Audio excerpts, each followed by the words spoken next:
Bienvenidos a esta unidad de aprendizaje denominada Pedagogía del siglo XXI, que tiene un énfasis especial en cómo aplicarlo ante la situación que estamos viviendo, es decir, la pedagogía en el escenario de la pandemia del COVID-19 en nuestro país.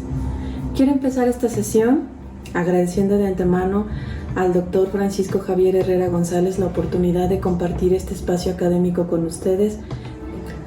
Voy a leerles un fragmento de mi libro favorito, que es el poema pedagógico de Anton Makarenko.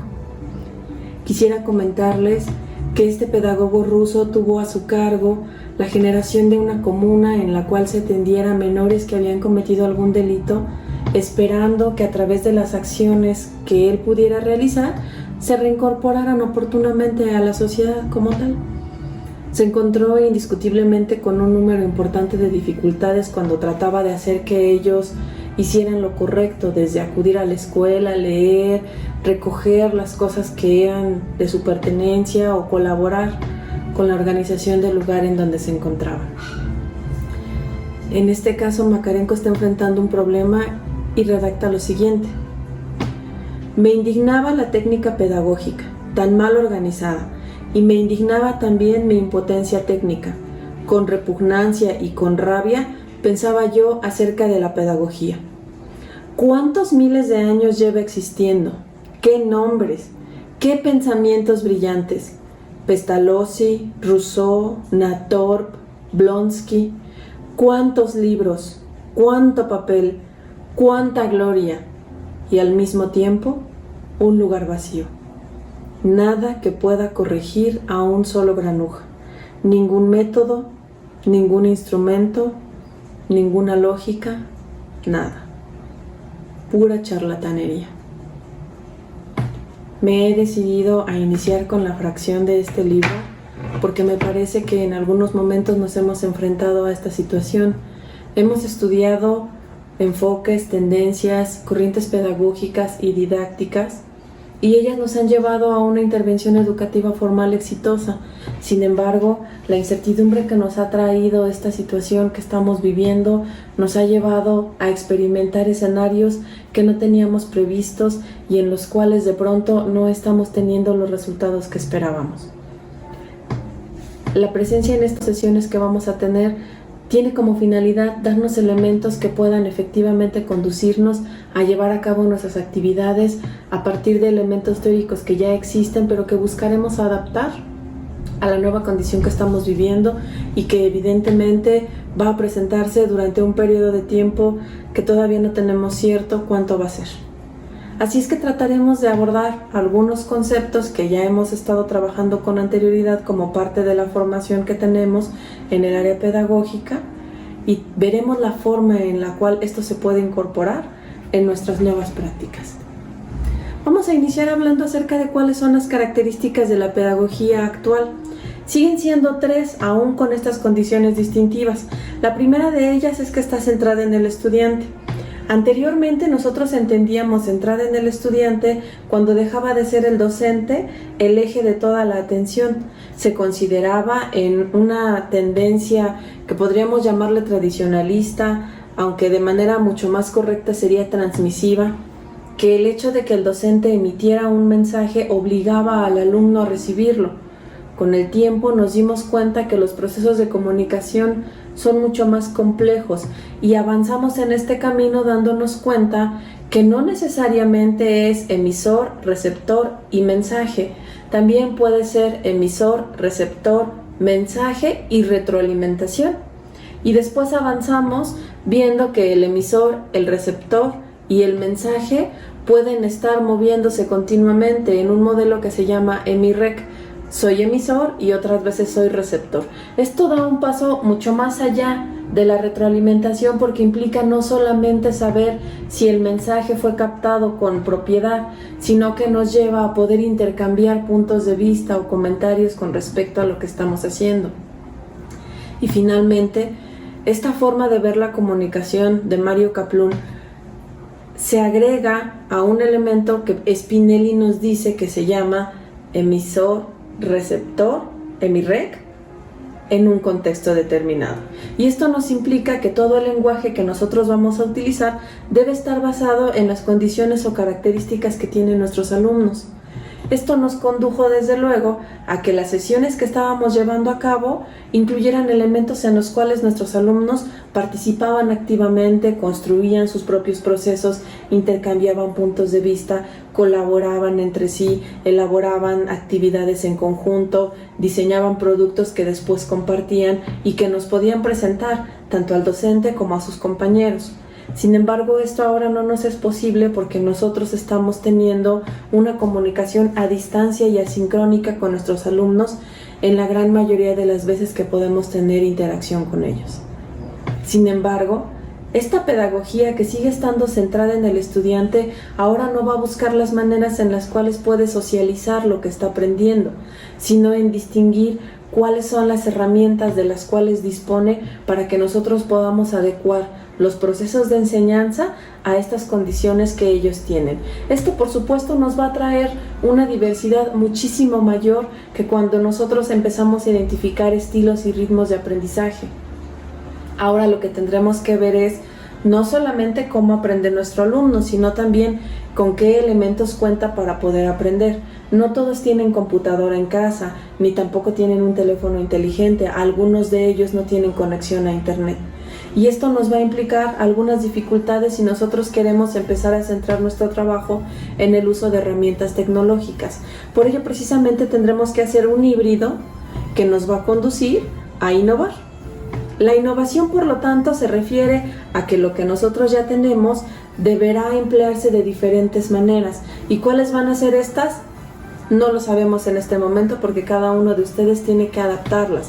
La diversidad es tan grande que la innovación implica esa capacidad que nosotros tenemos de diseñar diversas rutas a partir de los elementos con los cuales contamos en este momento y que pueden ser tanto materiales como humanos.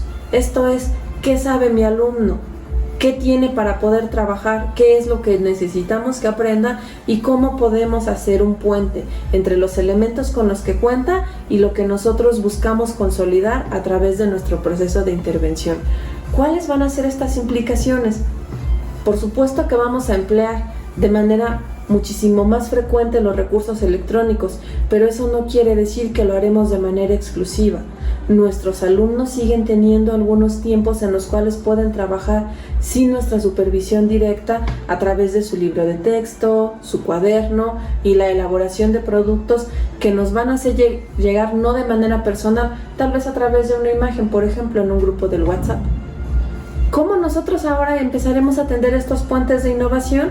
A través del tercer elemento de la pedagogía actual, que es la investigación. Cuando nosotros hablamos de investigar, no nos referimos a la búsqueda de documentos y su recopilación, sino que buscamos identificar específicamente cuál es el problema que nosotros debemos atender, qué antecedentes tiene, cuáles son sus causas y qué consecuencias va a tener. En caso de que estas consecuencias no sean atendidas, seguramente van a dar lugar a una crisis, porque no vamos a tener herramientas oportunas para poder resolverlo. Todo esto se va a dar en un tiempo y en un espacio definido, y entonces esta investigación nos va a llevar a buscar cuáles son los elementos en los cuales podemos incidir, por supuesto, a través de un diagnóstico. Y aquí es donde empezamos a ver una diversificación de caminos muy importante. No va a haber una receta única ni para el mismo grupo, ni para la asignatura, ni para un solo docente. Habrá escuelas que podrán, por ejemplo, pedir a sus docentes que abran un canal de YouTube y se comuniquen con sus alumnos porque ellos tienen esa condición. Habrá otras, sin embargo, en las que el docente tendrá que designar un número de trabajos para toda la semana, enviarlos por correo electrónico, pero que solamente en un momento hagan la descarga y se lleven los trabajos a casa. ¿Cuál va a ser el papel del docente entonces? El diseño, sobre todo, de aquellas estrategias que permitan que la gran mayoría de nuestros alumnos puedan realizar el trabajo tal como nosotros lo tenemos previsto. Por ello, la innovación y la investigación son elementos que van a tener ahora muchísimo más peso, sin dejar de tomar en cuenta hacia quién van dirigidos. El docente en este caso va a poner todas las herramientas que tiene a su disposición para poder diseñar secuencias didácticas o situaciones educativas que nos permitan consolidar nuestros intereses. Y para ello es importante que nosotros especifiquemos cuáles son los elementos que intervienen en este proceso educativo, y tenemos 4 de ellos. El primero son los sujetos. ¿Quiénes van a ser estos sujetos? Por supuesto, el discente y el docente. Y en algunos casos serán los padres de familia. Sin embargo, no debemos olvidar que el hecho de que nuestros alumnos estén con sus padres en casa no necesariamente implica que tengan más tiempo para ellos. Del mismo modo que están en casa, también tienen que seguir laborando, tal vez a distancia, o probablemente salgan y nuestros alumnos tengan, además de sus actividades académicas, otras responsabilidades en el hogar. Por eso trataremos de centrarnos nuevamente en que los sujetos importantes para este proceso son el maestro y el alumno. El segundo punto que nosotros vamos a distinguir para poder empezar a hacer una intervención educativa oportuna es el conocimiento, es decir, qué elemento es lo que yo quiero que mi alumno adquiera y cuáles son las formas en las cuales lo vamos a consolidar. Es el tercer punto, que es la relación pedagógica. Todo el conocimiento está disponible, sin embargo nosotros nos vamos a centrar solamente en una parte de él, y el mecanismo para que el alumno se lo apropie va a ser precisamente esta relación pedagógica, que es el diseño de la ruta que nos va a llevar a consolidar que nuestros alumnos estén adquiriendo este conocimiento. Y para poder precisar si lo estamos haciendo o no de manera adecuada, entonces viene el último de estos 4 elementos que vamos a referir, y es la evaluación. Últimamente hemos abordado mucho este tema, sobre todo cuando vinieron las evaluaciones docentes, que nos dimos cuenta que la evaluación y la calificación no son lo mismo. Entre otros elementos, empezamos a conocer que tiene varios atributos. Si nosotros la vemos por los momentos, entonces es diagnóstica, formativa y sumativa. Va a ser diagnóstica cuando se aplica al inicio y nos permite conocer las características de nuestros alumnos, o bien identificar cuál es el nivel de conocimientos que ellos tienen con respecto a lo que vamos a estudiar. Es formativa cuando nosotros la llevamos durante el proceso y nos permite hacer los ajustes necesarios para poder enseñar y que ellos aprendan correctamente. Me parece que aquí es donde vamos a tener nosotros que hacer un ajuste importante, porque la evaluación formativa va a tener serias limitaciones. Podíamos hacerla a través de la observación o el registro de los avances parciales. Hoy muchas veces será hasta que recibamos el producto cuando nos demos cuenta si lo que estamos realizando fue o no fue efectivo. Y entonces será en la evaluación sumativa, que es cuando nosotros lo hacemos al final. Y en este proceso, para poder distinguir cuál es el nivel de logro de nuestros alumnos, lo que nosotros hicimos fue determinar cuáles son los indicadores que vamos a poder evaluar en este proceso que estamos llevando a cabo, qué características debe tener este indicador para hacer una referencia al nivel de logro, y a partir de eso estimar qué tanto consolidó cada uno de nuestros alumnos. Y una vez que obtenemos estas respuestas, entonces ya podemos hacer una estimación que nos lleve a la evaluación y se transforme en su calificación. Por lo tanto, esta nueva normalidad que nosotros estamos viviendo nos debe llevar a que la evaluación formativa, si bien es cierto que se hace más difícil, también es importante que no desaparezca. Por eso, dentro del desarrollo de nuestras secuencias didácticas, deberemos poner un punto medio en el cual nosotros podamos retroalimentar a nuestros alumnos, por pequeño que sea este procedimiento. Y también va a ser fundamental que a lo largo de nuestro trabajo veamos con cada uno de nuestros grupos, a partir de las lecciones aprendidas, cuáles fueron nuestras experiencias más exitosas. Esto nos va a llevar a empezar a sistematizar cuáles son las posibilidades que nosotros tenemos con cada alumno, con cada grupo o con cada materia que estemos trabajando. Esta reinvención de nuestra intervención docente va a ser paulatina. Lo más importante es que nosotros atendamos a que hay acciones que necesitamos llevar a cabo. Estas acciones que nosotros necesitamos realizar van a ser predominantemente aquellas que nos van a permitir incidir y colaborar oportunamente con nuestros alumnos y entre nuestros compañeros. La primera de ellas va a ser eliminar las barreras.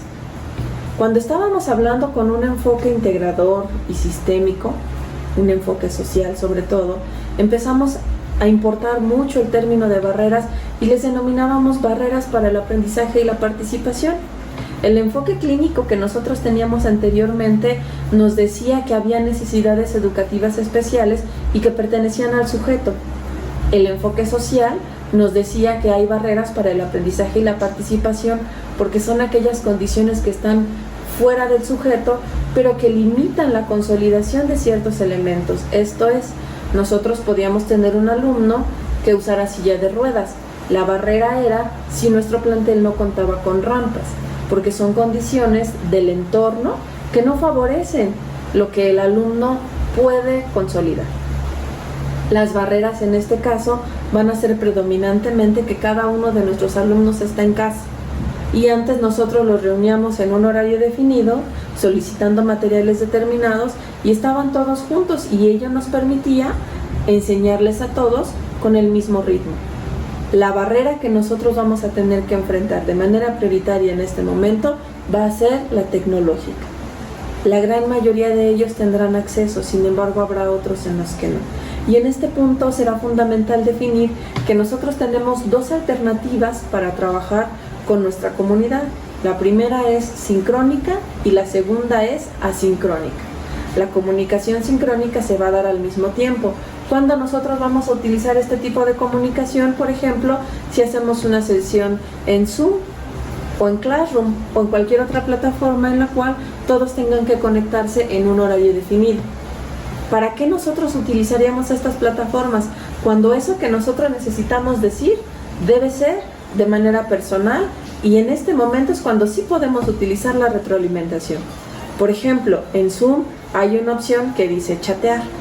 Si yo quiero recuperar las participaciones de todos mis alumnos para conocer qué tanto han comprendido cierto aspecto, puedo pedirles que respondan a una pregunta.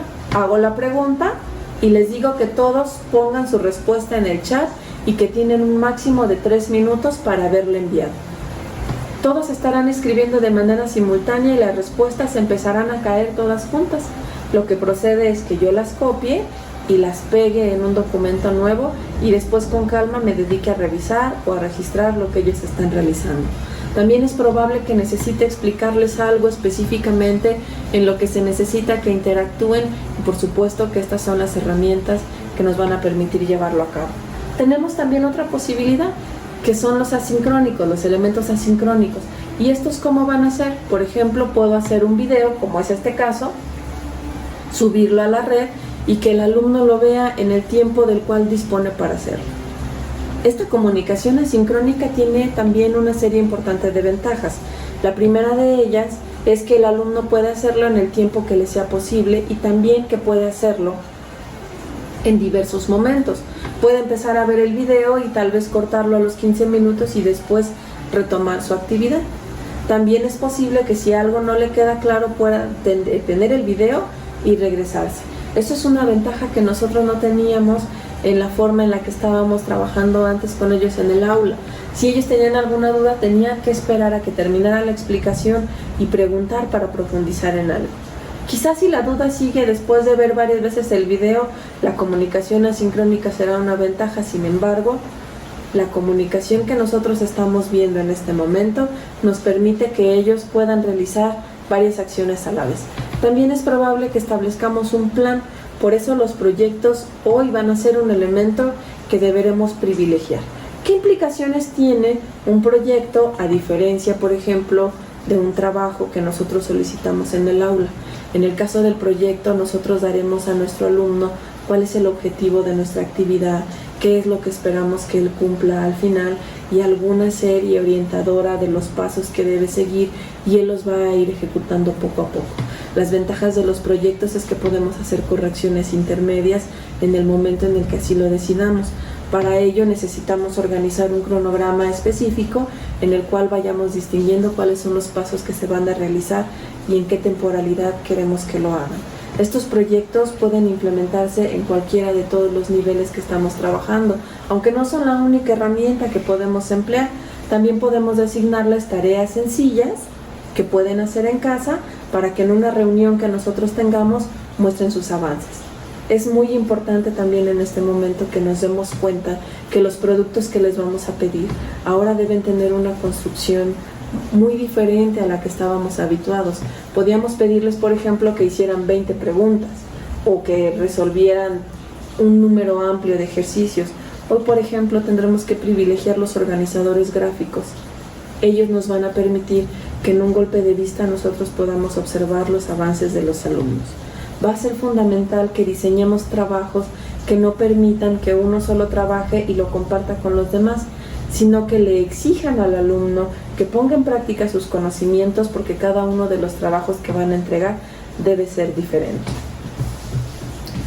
Otro elemento que es importante que nosotros abordaremos es promover la comunicación. Esta promoción de la comunicación nos va a implicar un espacio mucho más abierto en el cual tengamos que diseñar elementos que permitan que el alumno se ponga en contacto con nosotros para resolver cualquier duda. Por supuesto que esto nos presenta áreas de oportunidad muy importantes porque implica extender nuestra jornada laboral. Sin embargo, podemos establecer acuerdos, por ejemplo, de horarios en los cuales se reciben dudas, de espacios hechos específicamente para aquellos alumnos que quieran conversar con el docente, o bien a través de un correo electrónico que podamos revisar cuando así lo podamos disponer. Finalmente, lo más importante y que estamos viendo ahora es que hay una necesidad importante de adecuar la enseñanza. Anteriormente sabíamos que teníamos a nuestros discentes en el mismo tiempo y espacio y que podíamos establecer redes de colaboración entre los docentes para apoyarnos y consolidar que cada uno de nuestros alumnos tuviera los mejores resultados, y para ello compartíamos cuáles eran nuestras mejores estrategias. En la actualidad, difícilmente vamos a poder comunicarnos entre nosotros como lo hacíamos antes y mucho menos con los alumnos. Esta adecuación de la enseñanza entonces debe llevar aparejada un reflejo de todos aquellos elementos que han sido positivos y negativos, una evaluación constante para poder hacer ajustes necesarios en cualquier momento. Si lo que yo diseñé aún me haya llevado mucho tiempo, no está siendo funcional porque un número importante de mis alumnos no están consolidando las actividades, tengo que hacer adecuaciones. Ya no puedo enseñar como lo hacía antes, ni puedo pedirle a mis alumnos que se conecten 5 veces a la semana durante 50 minutos. Recordemos que la gran mayoría de los hogares tienen hijos en varios niveles educativos y esto implica que no siempre pueden ellos disponer de un elemento de comunicación tecnológica para nosotros. Así es que trataremos de evitar las demandas presenciales y buscaremos otros mecanismos. Creo que hoy más que nunca la lista de cotejos se está perfilando como un elemento de seguimiento muy importante porque me permite registrar si el alumno está entregando avances. Más adelante tal vez le ponga una nota en donde implique que yo describa qué características tiene el avance que me está entregando. Sin embargo, vamos a tener que conjuntar estas 3 acciones necesarias para poder avanzar con respecto a la sociedad del conocimiento. Seguramente hemos escuchado hablar mucho acerca de que esto es algo que existe desde hace algunas décadas, pero ¿qué implica la sociedad del conocimiento? Hay 2 elementos fundamentales que tenemos que distinguir: el conocimiento y el saber. Hay un número importante de conocimientos, de hallazgos, de teorías, de productos, avances tecnológicos, ciencia básica y ciencia aplicada que ya han sido registrados y que están expuestos. Sin embargo, no todos ellos forman parte de nosotros. Hay un número importante de saberes que yo no poseo. Tengo un área de expertise y en esta área tengo saberes que son producto de los conocimientos que adquirí. La sociedad del conocimiento se refiere a que hoy todo el conocimiento está disponible y se está produciendo de manera exponencial. Podemos saber lo que están estudiando en otras partes del mundo en este momento y podemos compartir con las personas sin tener que hacer esfuerzos exhaustivos como se hacían antes. Y esta sociedad del conocimiento entonces implica que nosotros ya podemos adquirir un número muy importante de saberes que son distintivos de nuestros intereses. ¿Qué implica entonces la sociedad del conocimiento?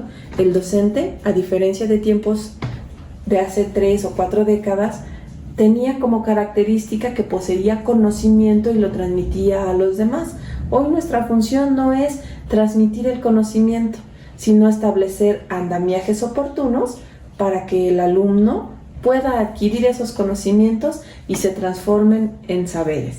Y estos saberes se van a reflejar a través de su desempeño, es decir, la manera en la cual él puede demostrar que ya adquirió o consolidó nuestros aprendizajes, los aprendizajes que nosotros establecimos con él, y puede demostrarlo a través de acciones específicas que nosotros vamos a demandar. Para ello tendremos que considerar, primero que nada, que debe haber un elemento de percepción por parte del alumno. Él tiene que recibir este estímulo y procesarlo a través de los órganos de los sentidos. Y para que esta percepción exista, debemos partir de la atención. Nos dimos cuenta antes que nuestros alumnos tienen diferentes tipos de atención. Antes trabajábamos mucho con la atención sostenida porque podíamos pasar 40 o 50 minutos realizando la misma actividad. Después privilegiamos la atención focalizada, que era cuando nuestro alumno podía atender a solamente un estímulo durante un tiempo y desechar los demás. Esto nos ayudaba mucho porque permitía que el alumno se concentrara en un asunto específico, aunque no fuera por mucho tiempo. Sin embargo, el uso constante de las redes sociales llevó a nuestros alumnos a manejar un tipo de atención dispersa, en la cual ponen atención a varios estímulos de manera alternada, y esto tiene consecuencias en la calidad de lo que ellos están realizando. Por eso a veces vemos que cometen algunos errores que de pronto pudieran parecerles graciosos, como mandarle un mensaje a la persona equivocada o equivocarse al apretar algún botón, dar un clic. Esta atención dispersa, al no ser tan selectiva, puede traernos algunas consecuencias negativas. Sin embargo, aprender acerca de esto nos va a llevar a poder adecuar cuáles son los saberes que nosotros necesitamos que ellos adquieran. Una vez que nosotros distinguimos que ya tienen un tipo de atención, entonces viene este procesamiento a través sobre todo del lenguaje. Si no utilizamos un lenguaje claro, el mensaje no va a llegar. Y finalmente, este mensaje que ya fue recibido, para ser procesado y demostrado, va a hacer uso de las funciones ejecutivas, que son aquellos elementos que los conducen a actuar. De esta forma, nuestros alumnos van a transitar desde que nosotros identificamos cuál es el conocimiento con el cual vamos a trabajar, hasta el punto en el cual ellos pueden demostrar que ya se lo apropiaron a través de un saber. Por eso es muy importante que nosotros no nos centremos en el conocimiento durante el proceso educativo, sino en el saber y cómo ellos van a manifestar su desempeño a través de un producto. La sociedad del conocimiento también tiene varios pilares. Estos pilares nos van a traer ahora algo que ya habíamos abordado con anterioridad, que es la investigación y la innovación. Esto es, el conocimiento ya está disponible. Si nosotros lo adquirimos, se transforma en un saber, y este saber va a ser utilizado para solidificar una investigación o para transformarse en una innovación. Lo que ustedes están haciendo, por ejemplo, al estudiar un curso de posgrado, es primero identificar qué conocimientos quieren adquirir. Por eso eligieron tal vez formación docente, pedagogía, ciencias de la educación o cualquiera que sea el programa que hayan elegido. Ese implica los conocimientos que quieren obtener. Los procesos los van a llevar a adquirir saberes, y por supuesto que cuando egresen esto se tiene que reflejar en haber cambiado la manera de practicar ustedes la intervención educativa con sus alumnos. Por lo tanto, estarán innovando. También es probable que empiecen a encontrar solución a problemas, o la satisfacción de ciertas necesidades, o la propuesta de un conocimiento nuevo, y entonces estaremos hablando de la investigación. El elemento que no habíamos mencionado hasta ahora es el desarrollo. Por supuesto que cuando nosotros transformamos la manera de intervenir, una vez que podemos conocer, comprender y transformar nuestra realidad, entonces también estaremos promoviendo mejores condiciones. Y estas mejores condiciones que muchas veces en educación asociamos con la calidad son el desarrollo. La investigación también nos lleva al desarrollo, porque como lo dijimos hace un momento, cuando nosotros solucionamos un problema, dotamos de herramientas a los individuos para que puedan enfrentar mejor las demandas del entorno. También cuando satisfacemos una necesidad, estamos avanzando hacia un objetivo que puede ser personal o institucional. Y de esta forma, la innovación y la investigación necesariamente nos van a conducir al desarrollo. El desarrollo en este caso de las pedagogías adaptadas a las nuevas demandas sociales que estamos teniendo en este momento es un desarrollo también, porque cada uno de nosotros irá sistematizando y seguramente va a compartir cuáles son los elementos que está incorporando, y cuando estos se empiezan a replicar y se regulen, seguramente estaremos en mejores condiciones para poder atender a nuestros alumnos. Para poder nosotros ir un poco más allá en esto que estamos abordando, tendremos que ver que hay algunos elementos que definitivamente tendremos que eliminar, y ello implica que ya no vamos a experimentar con ellos. El primero es la dirección, y no entendida como la parte de la administración o de la gestión que nos lleva a organizar, sino a una actividad directiva en la cual nosotros decíamos siempre lo que se tiene que hacer y la otra persona, que es un receptor pasivo, se limitaba a obedecer. Tenemos que cambiar nuestras estrategias por estrategias no directivas, porque yo ya no puedo supervisar a mis alumnos, no puedo ver lo que están haciendo, ni saber en qué condiciones de avance van todo el tiempo como lo hacía yo con anterioridad. La no dirección implica entonces el diseño de actividades acordes a las características de mis alumnos para que puedan llevarlas a cabo sin mi supervisión. Ese punto me parece que es fundamental, porque muchas veces seguimos anclados a este punto en el cual observar y controlar, predecir cuáles eran los comportamientos que nosotros queríamos para poder establecer patrones es un elemento que ya tenemos que superar. Generar autonomía en nuestros alumnos para la toma de decisiones, para la decisión de lo que es correcto y lo que no lo es, para distinguir cómo se sienten ante la demanda que estamos haciendo, es una parte muy importante ahora de nuestra intervención. Otro punto que también debemos trabajar es la visión lineal. Nuestros planes de clase, por ejemplo, podíamos entregarlos el lunes y sabíamos que el viernes invariablemente lo íbamos a ejecutar. Sin embargo, en este momento nosotros ya tenemos que abrir nuestro pensamiento hacia un pensamiento lateral, en el cual lo que yo percibí en este momento no necesariamente es lo que va a ocurrir al final de la semana. Tal vez diseñé una actividad, pero si la gran mayoría de mis alumnos no están respondiendo oportunamente, entonces tengo que hacer ajustes que me lleven a establecer nuevas alternativas para llegar al resultado que nosotros estamos deseando.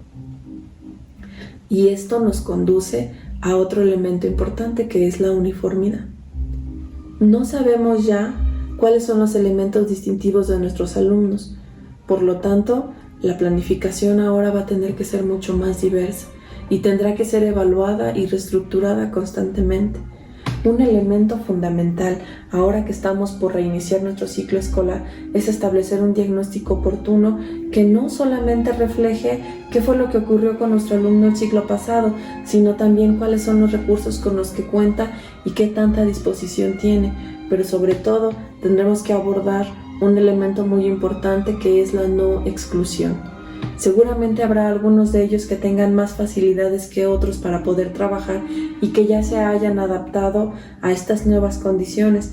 Predominantemente habrá algunos que tengan también el apoyo de sus padres, pero como ocurría en la educación presencial, también habrá otros alumnos que tengan serias dificultades. Sin embargo, no podemos excluirlos de este proceso y tendremos también que establecer acciones remediales para que ellos puedan alcanzar a sus demás compañeros y concluir tan exitosamente como ellos cada una de las actividades que estamos realizando. Por lo tanto, nos vamos hacia el último punto que vamos a abordar el día de hoy, que es la pasividad. Si bien es cierto que un grupo ordenado y callado podía ser antes sinónimo de elementos deseables en nuestra práctica, lo cierto es que el día de hoy necesitamos más que nunca que los alumnos no solo sean buenos escuchas, que también participen, trabajen, colaboren, produzcan, generen todo lo que nosotros estamos pidiendo en este momento. De esta forma, debemos evitar privilegiar que la comunicación con ellos sea predominantemente oral. Esto es, no necesariamente vamos a pedirles siempre que nos estén escuchando. Cada vez que nosotros hablemos con ellos, debemos pedir después que hagan algo producto de la interacción que tuvimos sincrónica o asincrónica. Y este producto va a reflejar qué tanto ellos pudieron abordar o comprender los elementos que nosotros estamos refiriendo. Sin duda alguna, el reto al que nos enfrentamos es muy amplio y no tenemos en este momento una idea precisa de qué es lo que vamos a hacer con nuestros alumnos, con nuestras actividades educativas, y también sabemos que el regreso a la normalidad como nosotros la teníamos percibida no va a ser en un corto plazo.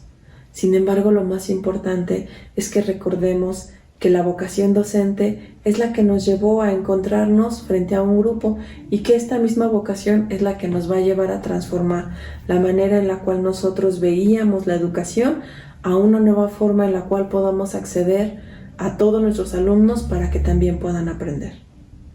Me gustaría en este momento compartir con ustedes por qué inicié con la lectura de Anton Makarenko. Seguramente ustedes ya se dieron cuenta que las preocupaciones que él tenía no se parecen nada a las que nosotros tuvimos, pero sí tienen un denominador común, que es la incertidumbre, el no saber qué hacer ante una condición determinada. Seguramente nos hemos enfrentado muchas veces a este problema en este momento. No sabemos qué vamos a hacer. Y también podemos encontrarnos con alumnos que eran brillantes y empiezan a manifestar ciertas dificultades, otros que tal vez no gustaban de trabajar y ahora ni siquiera podemos comunicarnos con ellos. Estoy segura que todos estos elementos se asocian con nuestra emocionalidad. Sin embargo, es fundamental que en lugar de buscar recuperar lo que nosotros ya teníamos, nos adaptemos a lo que ahora tenemos y aprendamos elementos que tal vez no queríamos hacer, como usar una computadora, por ejemplo, o quitarnos el miedo de grabarnos sabiendo que estamos expuestos a que estemos circulando en una infinidad de lugares que en este momento ni siquiera conocemos. Todo ello va a formar parte de lo que ahora nosotros debemos hacer. Tendremos nosotros que utilizar todas las herramientas disponibles. Quizá tengamos que abrir un grupo de WhatsApp en el que nos integremos, y lo más sencillo sería mandarles un audio a los alumnos, que implica que no deben tener un número de datos si es que en casa no hay conexión a internet. Podemos explicarles a través de un audio, podemos pedirles que hagan un producto, le tomen una fotografía y la suban al grupo de WhatsApp, cuando sabemos que nuestra comunicación es limitada o que por su edad no tienen una red social personal como Facebook. Si nosotros ya trabajamos en un nivel en el cual nuestros alumnos ya tienen Facebook, entonces podemos abrir un grupo para nuestra materia y postear videos, explicaciones, actividades, tareas, y pedirles que ellos mismos registren en un comentario si están viendo o no el mensaje, e incluso podemos hacer nuestras listas de cotejo revisando quiénes vieron ya la publicación. Sin embargo, si nuestros alumnos no cuentan con ninguno de estos dos elementos, podremos comunicarnos a través del correo electrónico, que nos va a permitir enviar un número de actividades que ellos pueden realizar y que a través de este mismo correo puedan mandarnos los resultados. Entre otros elementos, tendremos que buscar nuevas formas de poder solicitar productos, y quiero recomendarles por favor que lean el libro de Julio Herminio Pimienta Prieto de Estrategias para el Aprendizaje, que me parece es un elemento fundamental y que nos ofrece más de 50 posibilidades que podemos hacer en un espacio breve, con contenidos que pueden ser precisos o también amplios, y que sin embargo en este momento nos van a ser de una utilidad enorme, porque cada una de estas estrategias puede ser incorporada a nuestras sesiones. Finalmente, quisiera comentarles que estas sesiones que nosotros estamos llevando a cabo buscan acercarnos mucho más a estas actividades autodirigidas, en las cuales nosotros esperamos que su propia iniciativa los lleve a consolidar lo mejor que puedan cada uno de los trabajos que están haciendo. Los ejercicios que están llevando a cabo ustedes también lo están haciendo sus alumnos. Es muy importante que ustedes identifiquen cómo se sienten con cada una de las actividades que estamos diseñando dentro de las sesiones que tienen. Aquellas que les resulten útiles, pueden empezar a implementarlas con sus alumnos. También va a ser importante, por ejemplo, que aquellas en las cuales se sientan agobiados o no sepan qué hacer, entonces también empiecen a pensar si las están implementando. Pero sobre todo va a ser fundamental que ustedes compartan cuáles son los elementos que más trabajo les están costando para que todos empecemos a establecer redes de apoyo que nos permitan ir identificando cuáles son las acciones que podemos hacer y cuáles no. Por supuesto que la autonomía del docente se va a desarrollar mucho más ampliamente ahora, porque necesitamos que el compromiso que tienen, más que institucional, sea individual y los lleve a buscar diferentes rutas. Les agradezco mucho todo el tiempo que han dedicado a escucharme. Espero que haya sido productivo para ustedes y sobre todo recuerden esta nueva oportunidad que nosotros tenemos de explorar diferentes formas de enseñar. Nos ha llevado, entre otras cosas, por ejemplo, a abrir las puertas de nuestra casa a todos nuestros alumnos, a hacer horarios muchísimo más amplios y también trabajar en condiciones que en otro momento no serán imaginables. Nuestros alumnos y nosotros estamos viviendo realidades diferentes y difíciles. Lo fundamental es que a pesar de que nosotros no podamos tener contacto físico, sepamos que estas sensaciones que estamos viviendo son comunes para todos y que podamos apoyarnos a la distancia buscando los mecanismos más oportunos. Estoy segura de que lo vamos a conseguir. Después de la siguiente sesión que habla acerca del docente en el siglo XXI, estableceremos también cuáles son las características de los alumnos y finalmente cuáles serían algunas condiciones que nosotros necesitamos para nuestra intervención educativa. Sin embargo, de esta sesión espero que ustedes retomen cuáles son aquellos elementos que ustedes también pueden incorporar en su práctica y qué elementos estamos aprendiendo. Recordemos que el conocimiento se va a transformar en saberes y este se va a reflejar en el desempeño solo en la medida en la que nos apropiemos de él. Así es que vayamos a buscar entre todas esas posibilidades que tenemos cuáles son las alternativas que nos van a permitir mejorar nuestro trabajo al interior de la escuela. Quedo al pendiente de cualquiera de las observaciones que ustedes tengan y de las indicaciones de la universidad para las fechas en las cuales deberán ustedes entregar sus trabajos. Mi nombre es Alejandra Bernal Hernández y ha sido un profundo placer colaborar con ustedes. Hasta luego.